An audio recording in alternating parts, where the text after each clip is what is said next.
여의도 인증센터에서 출발한 지 얼마 되지 않아 앞바퀴에서 비비적대는 마찰음이 들려왔습니다. 살펴보니 프론트 가방이 짐 무게에 눌려 앞바퀴와 닿고 있더라고요. 가볍게 짐 싣는 가방에 일주일치 살림살이를 넣어놨더니 그럴 수밖에요. 원래 DSLR 카메라도 하나 가져올라다 말았는데, 그런데도 이 무게라니. 급한 대로 뚜껑 쪽에 손잡이를 당겨서 핸들 포스트에 케이블 타이로 묶어주었습니다. 숙소에 들어갈 때마다 끊어주어야 가방을 갖고 들어갈 수 있을 텐데, 문제는 칼도 없고 케이블 타이도 부족하다는 점입니다. 이번 국토종주는 여기서 멈춰야 하나 고민했어요. 하지만 다시금 난리법석을 떨며 출발해야 하는 게 귀찮아서 그냥 가기로 합니다. 귀차니즘의 승리?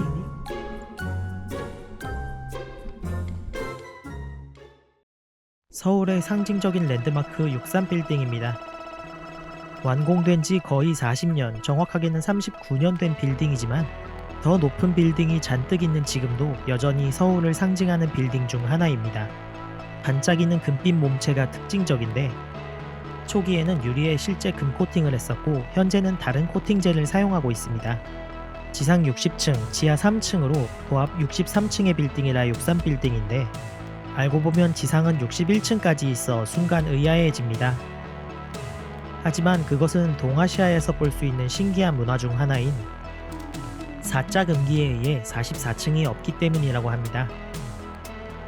꼭대기층엔 GOP 군시설이 있었지만 주변에 더 높은 빌딩이 많이 생겨서 이전했고 현재는 공실이라고 하네요. 곧이어 한강철교를 지나갑니다. 1호선 열차, KTX 등이 지나가는 이 한강철교의 역사가 무려 1900년부터 시작되었다는 사실 알고 계셨나요?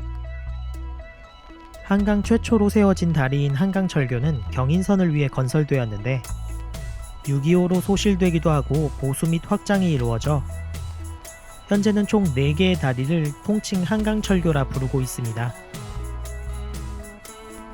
조금 더 지나가면 나오는 이 다리는 한강대교입니다. 옛 이름은 제1한강교로 사람과 차가 건널 수 있는 한강 최초의 다리였습니다. 이 다리의 역사도 1917년에 시작되었으니 벌써 100년이 넘었네요. 재미난 점 하나는 공식적으로 한강이 얼었다는 통계의 측정 장소가 바로 이 다리 아래에 있다는 것입니다. 꽁꽁 얼어붙은 한강 위로 고양이가 걸어다닙니다. 한강대교 밑이 안 얼면 공식적으로 한강 결빙으로 기록되지 않는 거죠. 반포 옆을 지날 쯤 흰 티를 입고 달리는 사람들이 나타났습니다. 요즘 러닝이 유행이라더니 대회 비슷한 것도 많이 열리는 모양입니다. 일전에 고속터미널에서 집까지 자전거로 달리던 밤에도 산책로에 참 많은 사람들이 뛰고 있었습니다. 예쁘고 잘생긴 사람들이 운동까지 열심히 하다니 정말이지 저 같은 사람은 설 자리가 없습니다. 꼭 그렇게 다 가져가야만 속이 후련했냐? 또 1시간쯤 달린 것 같아 남산이 보이는 곳에서 쉬기로 합니다. 체력이 부족한 사람이 장거리를 가기 위해서는 시간이 날 때마다 쉬어주는 것이 중요합니다. 남산과 N서울타워 뷰가 시원하네요. 방금 구독과 좋아요가 지나간 것 같은데 많은 분들이 저마다의 방식으로 한강을 즐기고 계셨습니다. 날이 좋아서, 날이 좋지 않아서, 날이 적당해서 집에 가고 싶어 벌써? 강렬한 레드가 반겨주는 성수대교입니다. 지금으로부터 30년 전에 붕괴 사고로 많은 인명피해가 있었습니다. 현재는 강변의 교각 일부를 제외하고는 완전히 새롭게 지어졌습니다. 사고 후 보는 눈이 많은 가운데 건축된 다리라 튼튼하게 지어졌지만 이름만은 아직도 많은 이들에게 부실공사의 대명사로 여겨지곤 합니다. 지금은 안심하고 건너도 좋은 다리입니다. 강렬한 색감에 더해 이리저리 교차하는 복잡한 램프 구조는 보는 맛이 있습니다. 영동대교를 지나면 멀찌감치 롯데월드 타워가 보이기 시작합니다. 지상 123층, 555m의 높이를 자랑하는 한국에서 가장 높은 건축물입니다. 세계 기준으로도 6번째 높은 건물이더군요. 키 커서 좋겠다. 어느 정도 높이까지 올라가는 거예요? 자전거 국토종주 코스 중 가장 높은 이화령도 548m로 롯데월드 타워에 못 미치네요. 잠실대교 아래에는 수중보가 있습니다. 다리의 길이만큼이나 길다란 폭포가 있는 듯한 느낌을 주는 곳입니다. 보호는 하천 등에 설치되는 구조물로 수심을 일정하게 유지하거나 물을 가둬 농업용수 등으로 활용하고자 하는 목적으로 만들어집니다. 잠실대교의 수중보는 바닷물이나 오염물의 역류를 방지하고 수심을 유지하여 그 상류에 있는 상수원 보호구역을 보호하고 취수를 돕습니다. 사실 자전거 국토종주는 보여행이라고 할 정도로 많은 보들을 만나게 됩니다.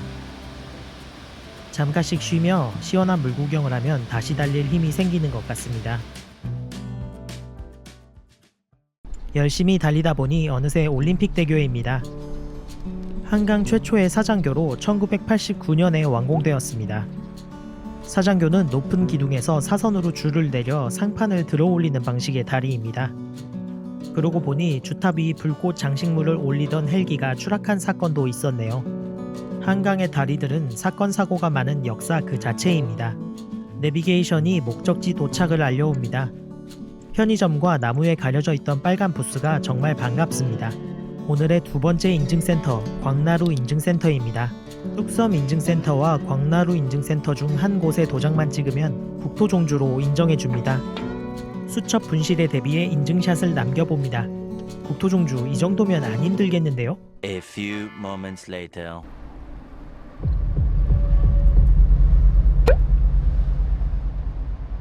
자전거로 서울을 벗어나려 하는 자들에게 3단고, 아니 언덕으로 묵직한 가르침을 준다는 아이유 고개입니다.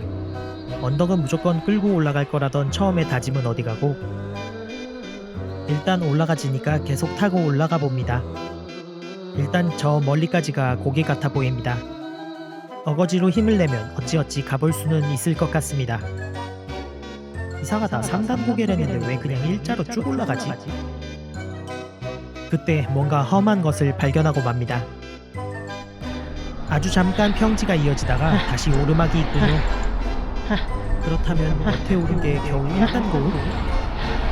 아이유님께 죄송하지만 잠깐 싫어질 뻔했습니다. 이 숨소리는 제가 힘들어서 그러는 게 아니라 고지대라 산소가 부족해서 그런 거예요. 너무 미쳤네. 안돼. 끌어. 아이고. 아이고. 다리 다 탈렸다. 아이고. 문득 아이유님은 이 고개가 아이유 고개라 불리는 걸 아실지 궁금해집니다. 제 영상 보시면 댓글 주세요. 와, 저걸 타고 올라가시네. 엔진이 부럽다. 아니 목소리는 안 올라가도 고개 정도는 올라갈 줄 알았지. 2단고 시작. 이것은 국토종주인가 글바종주인가. 잠시 나타난 평지에도 나는 즐거워했다. 안 즐거워. 3단고 시작. 자전거는 끌고 가십시오 여러분. 타고 다니는 거 아닙니다. 끝없는 3단고. 아이유 고개가 이 정도인데 소조령이나 이화령은 각진 고개는 얼마나 대단할지 무섭습니다. 그래도 결국 정상에 도착. 자, 아이고. 자, 고생한 거 보상 좀 받아볼까요? 오르막에 비해 언제나 짧은 내리막을 달리다 보면 그런 생각이 듭니다. 서울에서 부산까지 쭉 내리막이었으면 좋겠다. 저만 그래요?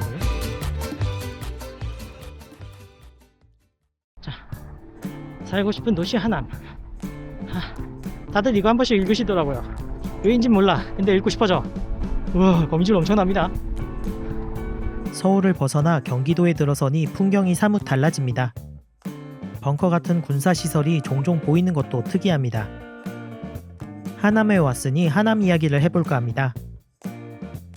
지금으로부터 2000년 전에 고구려에서 대권 창출에 실패한 비류와 온조 형제가 남쪽으로 내려와 나라를 세운 것이 백제입니다. 온조는 한성에 수도를 정하고 위례성을 지었습니다. 몇 년 지나 더 남쪽에 다시 위례성을 세우는데 이전의 것을 하북 위례성, 이후의 것을 하남 위례성이라 이름 지었습니다.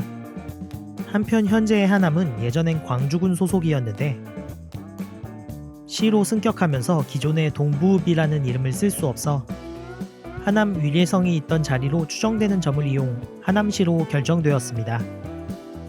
근데 지금 주류학계는 하남 위례성의 위치를 다른 곳으로 보고 있습니다. 홍철 없는 홍철팀. 이번엔 팔당대교를 건너갈 차례입니다. 좀 쉬는가 싶으면 귀신같이 나타나는 언덕길들. 고갯길을 꺾어 돌아가면 끝인가 싶었지만 안돼. 슬기로운 끌바 생활. 아휴. 아이유 고개에서의 교훈으로 언덕을 만나면 시작부터 끌게 됩니다. 네네. 아이고, 잠깐만요. 팔당대교 팔당댐의 팔당은 남양주의 한 마을 이름에서 유래했습니다. 팔당리 팔당마을이 그 주인공입니다. 팔당마을 주변에 산과 물이 좋아 팔선녀가 놀러다녔고 이들을 모시는 8개의 사당이 생겨서 팔당이란 이름이 붙었다는 썰이 있습니다. 알면 보이고 보이면 사랑하게 되나니 그때 보이는 것은 예전과 같지 않으리라. 그래서 저는 어딘가를 가게 되면 지명의 유래를 찾아보곤 합니다. 알면 달리 보이고 사랑하게 되고 기억하게 되더라고요. 이제 슬슬 내리막이 무서워요. 다시 올라가야 하니까요. 내려가면 올라와야 하고 올라가면 힘드니 그때 힘든 건 예전과 같지 않으리라.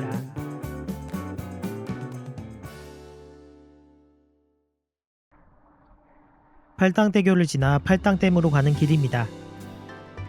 아직은 한강을 벗어나지 못했네요. 슬슬 밥을 먹어야 할 것 같은데 밥집이 아직은 보이지 않습니다. 배가 안 고파도 미리미리 먹어둬야 한다고 배웠습니다. 그렇게 생각하고 있을 때 갑자기 번화가가 나타났습니다. 나 여기 유튜브에서 봤는데? 자전거 타시는 분들 사이에서 꽤 유명한 초계국수집이 여기 있었군요. 잠깐 고민했지만 보일 때 먹어둬야 한다는 생각이 들었습니다. 정확하게 어떤 음식인지도 모르고 들어갔습니다.